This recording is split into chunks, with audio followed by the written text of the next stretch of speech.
Once again, it's Glendon Cameron, and there will probably be a ton of videos this weekend. I got a lot of stuff on my mind that I want to share, and this is a big one. Big one. Many people want to work at home. They want to be self-employed, own a business, and they have that thought, that desire in their heart, but they never ever made the decision. This is how someone ends up being 90 years old with a pocket full of regrets.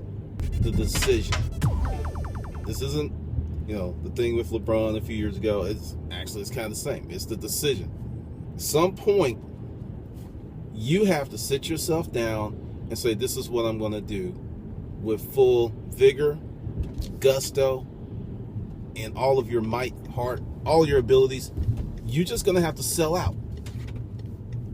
And that is why so many folks are in that perpetual phase of, I want to start a business, I want to be self-employed. Speaking to myself, until I got laid off 3 times in a row in 18-month period, I was just like you, because I bought into the narrative of having a job. I bought into the narrative of having a career. For many people, that works. It worked for a long time. We live in an economy that threatens that in many different fields. So many people are being disrupted. So with that decision, you got to be really honest. And what I'm seeing, sometimes people are forced into entrepreneurship, which can be good and it can be bad, because you didn't get there because it's what you really wanted to do.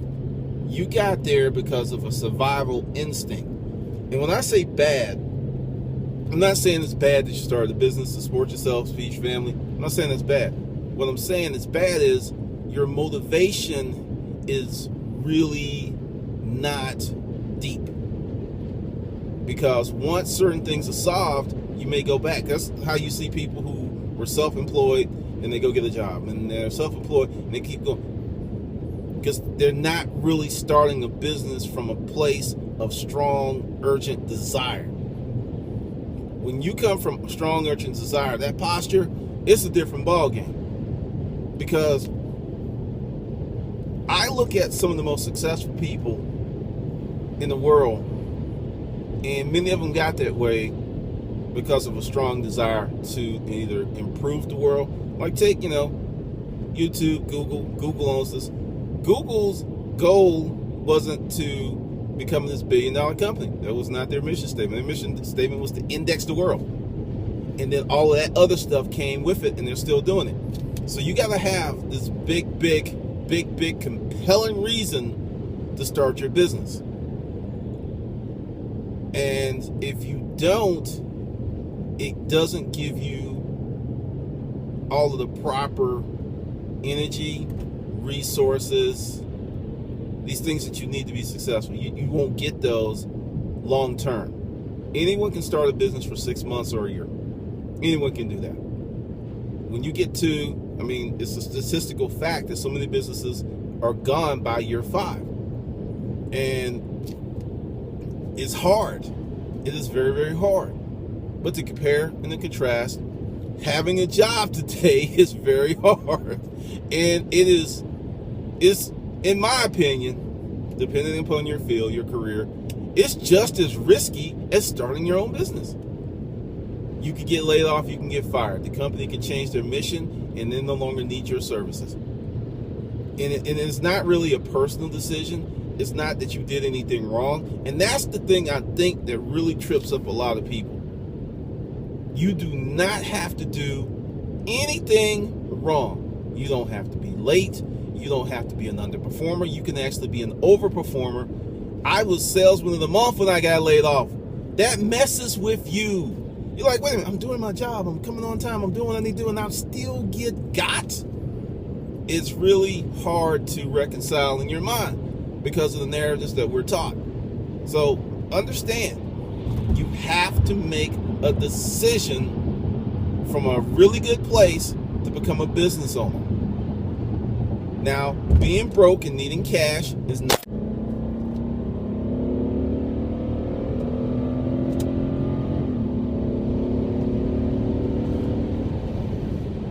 Okay, we had equipment malfunction. A sucker fell off.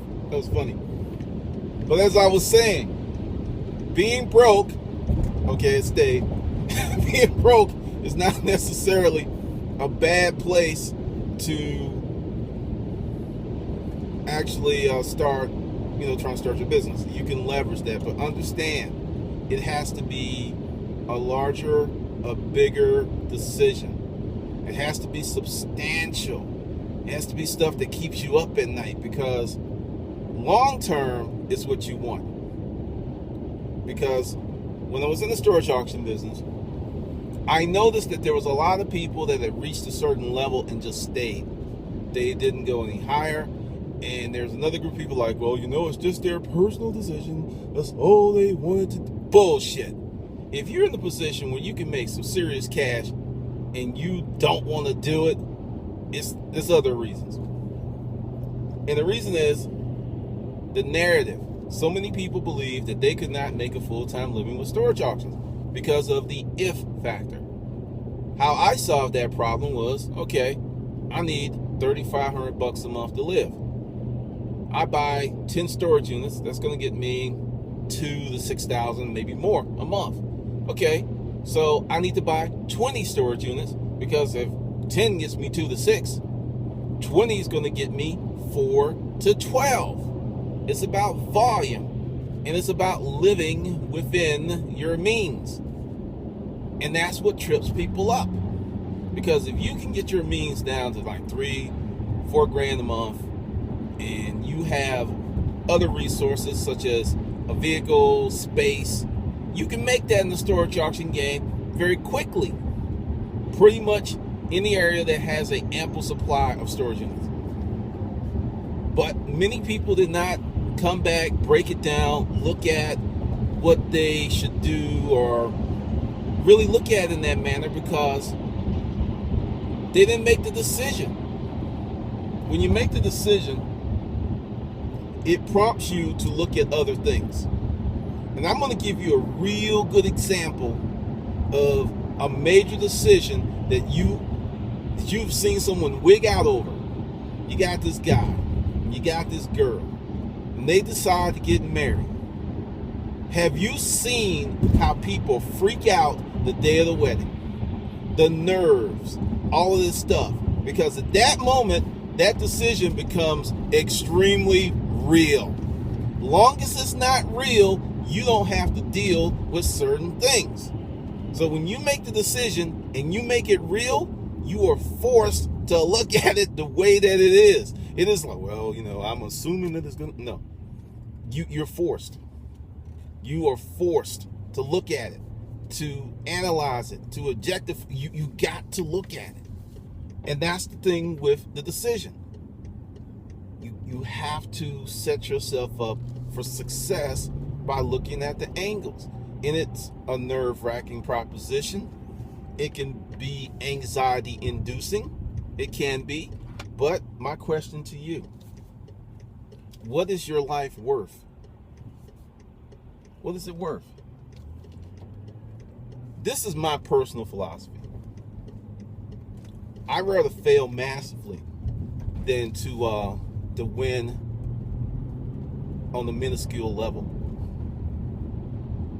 I mean, I have crash and burn, and this is something about failing massively. I can give you a quick lesson on when you fail massively. When everything goes wrong, when your house, your money, your family, all this stuff is impacted. When that happens and you are able to put Humpty Dumpty back together again, my friends, you become an extremely powerful person. You become a force to be reckoned with, because you don't know if you're strong. You don't think you're strong. You know you're strong. You know you're capable. You know you can deal with adversity and hardship. You know. When you know these things, It makes you confident. It improves your self-esteem. And it takes you to a higher level of humanity. You begin to understand other people better because you understand yourself better. And this is all important because business is about people. It's not about money. It's not about products. It's about people. And when you go ahead and think of it in those terms, you will be more and more successful. Way more successful. Because recently I've done some things to make my business better, and it's going to sound it's going to sound crazy, but I purposely have driven off some people. And this is I've said things to piss people off. I've made statements that people have unsubscribed from the channel because I realize that if someone is having a problem with me or they're not hearing my message, doesn't mean they're good, doesn't mean they're bad. It means we're incompatible. It means we're very, very incompatible. Because I have people on this channel, I have people in my groups who get it, and they're like with the G-verse. I want more of them. And I'll say it to you today. I would rather have 200, 300, 400 of those people than 10,000 of the other kind, because other kind are going to come in and they're going to go out. But that core group who get it, who love the message, who are fed by the message, who get a lot out of it, we're compatible. And a lot of people want to I want everyone to love me, and it's never going to happen, and you're setting yourself up for misery. So in doing that with my business and getting rid of all those people, running off folks, I can now answer my emails. And someone's like, well, why don't you grow your business? Hire someone to answer the emails. Because the people that were sending the messages were not the right customers for my business. I wasn't the right business for their requirements. When you look at it like that, you make better decisions, your business gets better, you make more money. All money is not good money. All clients are not great clients. That's why you have to live within your means, so you have what I call fuck you power. Oh, you don't like? Fuck you. Take your money, go have a nice life, find someone else to irritate. That is a wonderful place to be. To be able to tell someone that's trying to offer you 10 G's, fuck you. I don't need your money, don't want your money because you are a pain in the ass. It's a beautiful place to be. Because I like working with people who are energetic, who are hardworking, who are trying to do something with their life. I don't like working with whiners. I don't like working with little scared little bitches. I don't like working with people who make fucking excuses and who have pretty much have given up, but they keep acting as if they're still trying. Fuck those people. Don't like them, don't want them. I can't stand their energy. It stinks. It makes my nose wrinkle. I don't want to be around them. But that is a decision that I made for my business. That is a decision. And when you make those decisions, you will see your business grow in ways you never thought possible. Another decision I made. I haven't killed the storage auction thing, but I really have moved far away from it because I haven't bought a unit since early 2009. I haven't done it. The game has changed. It's what I used to do. It is still a strong introductory point for me to meet other people, to introduce myself to people. It's still great for that. But, I'm going to probably put all those books and stuff on sale. And another thing, it'll be a separate video, but all those storage auction stories and stuff, they're going to go on my other channel. I'm just going to download them and start uploading them over there. That was a decision. I made that decision 17 months ago. I was moving away from that because I knew that since that's how most people know me, it's going to take a long time to turn that ship and for me to be recognized for something else. And that's why the channel's been rebranded. That's why the message has changed. And that's the decision. That is the decision. And you have to be comfortable with failure when you make a decision. Because it can happen. I'm not one to say, oh no, it's gonna be okay. It's going to be okay. No. Sometimes it's not gonna be okay. But once again, when you learn to put Humpty Dumpty back together again, you become stronger. You become a better you in ways that I can't even describe to you. You will deal with things going forward so much better than you did in the past. Another part of the decision, you got to get realer than real with yourself, more real than you ever have before. You got to ask yourself, why am I doing this? Am I starting a business so people are like, well, yeah, there's a business owner? Or I'm starting a business because I don't want to fucking work for anyone else? Or am I starting a business because I want to help people be successful? You need to be real on that. A lot of people think I'm an asshole.